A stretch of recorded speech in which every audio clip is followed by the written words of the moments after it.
চিতই পিঠা ভালো লাগে, খেতে লাগে বেশ।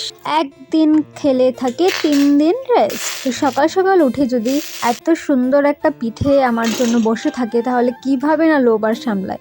তো কাকি সকাল সকাল আমাকে ডেকে বলছে তাড়াতাড়ি আয় পিঠে খেয়ে যা। তো আমিও দৌড়িয়ে চলে গেলাম পিঠে খাওয়ার জন্য। আর পিঠেগুলো সত্যিই খুব ভালো হয়েছিল। তারপর আমার কাকি করে নিলাম মুলোর বড়া। আর মুলোর বড়াগুলো সত্যি এত সুস্বাদু আর এত নরম হয়েছিল কি বলবো। কাকু দেখো সব মুলোগুলো কেটে নিয়েছে এবং পেঁয়াজগুলো ভালো করে কেটে নিয়েছে। আর তারপর আমার কাকি সেগুলোকে গ্রাইন্ড করে নিয়েছে। তো পুরোটা ভিডিও দেখতে থাকো তোমরা।